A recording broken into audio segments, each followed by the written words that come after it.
I work closely with all the prisons in the state. There's one notorious inmate who likes to jerk off and throw his semen in everyone's face. Fellow inmates, guards, it doesn't matter.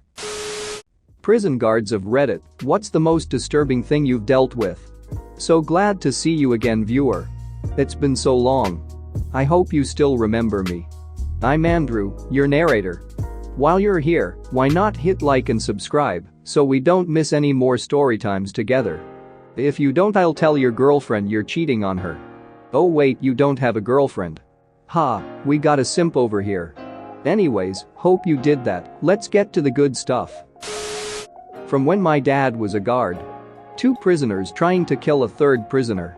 The shank broke, so they put a pen in his ear and stomped on it. It came out his mouth and he lived.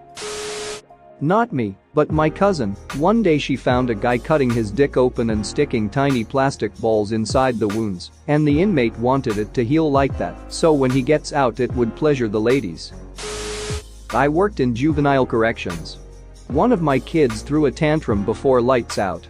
After lots of questioning, we eventually learned that it was because one of the other kids was threatening to rape him.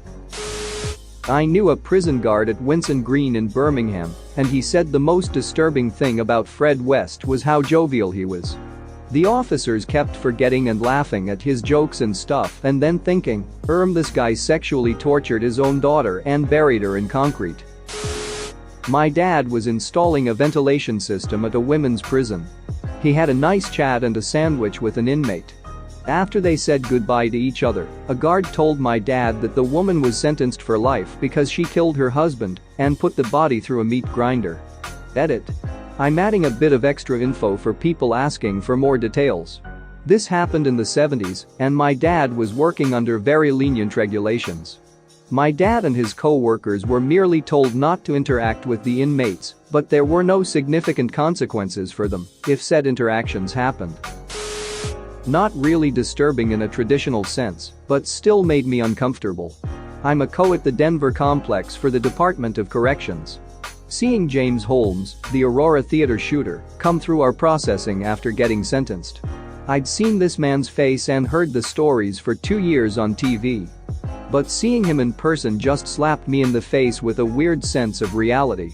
I don't really know what I expected, but it was pretty disturbing to me personally. If that doesn't count, then seeing an offender hanging from a sheet in their cell. I had a neighbor who was a co at a juvenile prison in my city. There was a new kid at the prison one day. He was apparently very shy and very quiet. He had the misfortune of sharing a cell with one of the more violent inmates. His second night there, his cellmate unscrewed a screw from a bench and sat on his bed in the middle of the night. When he woke up, he said, "I'ma make you a pirate," and shoved the screw into the new kid's eye. My neighbor was the first co to respond to the kid's calls for help. When asked why he shoved a screw in the new kid's eye, he claimed that he looked at him the wrong way. That's a pretty ducked up situation if you ask me, and not one I'd like to deal with under any circumstances. My dad used to work as a co, and he would never tell me any stories about his time there until one day of constant badgering. He told me the tale of the Easter surprise. Easter morning, one of the inmates thought it would be a brilliant idea to get completely naked and shove a toilet scrubber all the way up his ass, so the only part visible was his bristled bunny tail. He then proceeded to scream that he was the Easter bunny while trying to hop around and avoid the oncoming guards. Former prison guard. I had to escort a new prisoner to medical. I had no idea why until we got to medical. He had bandages all over both legs, and he walked stiff-legged, couldn't bend his legs. When he sat down, the nurse started removing bandages to expose rotted, abscessed flesh. He was a heroin addict and was injecting in his legs. His legs were so swollen and gangrenous that the smell almost put me down. When he tried to bend his right leg, the skin split and infection oozed all over the floor. The doctor looked at me and immediately called for another guard to come to the room. I asked what was wrong and she said, "You're going into shock. I need you to leave before you pass out." Surprised at what she said, I protested, but she demanded that I leave. On my way out, I started to feel lightheaded. I looked in a mirror and noticed that I was sheet white, normally a brown guy. I've seen people hanging. I've seen people stabbed and shot. I saw a guy blow his head off with a shotgun. When I was in the Corps, I've pulled burned bodies out of a crashed CH-53E. This, by far, was the worst thing I've ever seen. My friend's mom was a prison guard when I was younger. We went there our whole class, and she told us about how inmates would break down mentally. One story I remember her telling multiple times. She was on night shift and was suddenly alerted by screams of help. The screams came from a cell, and her being careful she looked inside the door window. There, in the farthest corner, an inmate was on a chair, screaming, pleading for help, and trying to avoid something on the ground. "Mom. What's wrong, inmate? Inmate. It's the chickens. Please get them out." While still standing on the chair, jumping and crying. "Mom. What chickens? Where are they? Inmate. Everywhere, please get them out."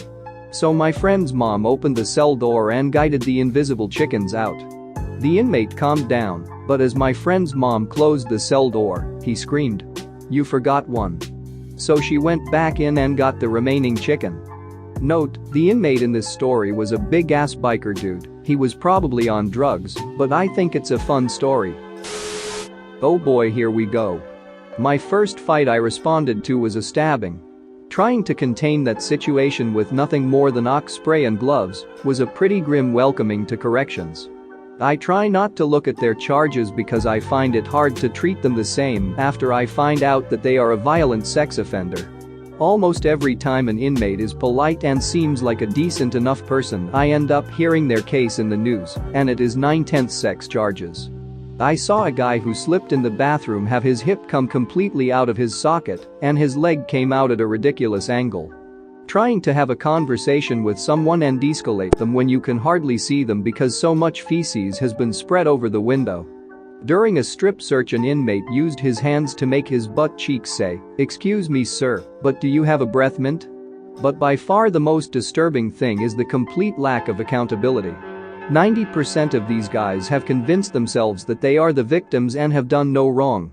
Never accountable for anything and have a sense of entitlement that is more frustrating than anything to deal with than any other aspect of my job. Edit, just adding a couple extras seeing as you guys seem to be enjoying this. Becoming accustomed to being threatened is a pretty strange phenomenon.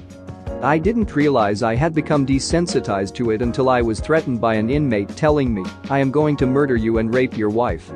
I told my family that it happened a few weeks later just as a "oh by the way" sort of thing, and they were mortified. Whereas I had almost forgotten it happened. An inmate who was infamous for packing drugs in his rectum came in and completed his dry cell stint in segregation. Other inmates didn't believe him when he told them he didn't have any drugs on him this time, so they decided to check for themselves. They accomplished this with a Dasani water bottle enema. The host of medical conditions you see during strip searches is alarming at first. The list contains testicles the size of mangoes, genital warts larger than their penis, 8 lesions, always make me gag, and of course penis amputations always catch you off guard. Not me, but a past co-worker. He was a prison guard for years. So many stories, best was finding the cell of a lifer literally covered in his dead cellmate's blood. Lifer had killed the cellie that night and meticulously covered the cell floor, walls and ceiling in blood. Lifer thought this would get him into a solitary cell. It did not. My co-worker got to be the one to introduce the new cellmate into the cell while the smell of blood was still in the air. New cellie did not last long. Lifer got transferred after that. Edit. Okay, more stories. Lots of sex stuff. Guards had to learn which inmates enjoyed prison sex versus which did not. They had to check on disturbances noise. Co-worker learned quickly which inmates were enjoying themselves and which inmates needed to be protected. Seeing fisting up close. Said it smelled, but all involved were enjoying themselves. Watching men come into the prison as men, then start buying women's things from commissary or getting them somehow to make their cellie husband happy. Inmates buying certain items from commissary that could be used as condoms. Commissary purchases were monitored and flagged. Guards had to ask what the excess items purpose. Co-worker had to dutifully record that inmate was purchasing items for purpose X when it was obvious that the item was to protect against fluid exchange during unwanted intimacy. Thanks for watching. What did you think of the story time? Let me know in the comments below. If you liked the video, smash that like button and subscribe so you don't miss any more story times.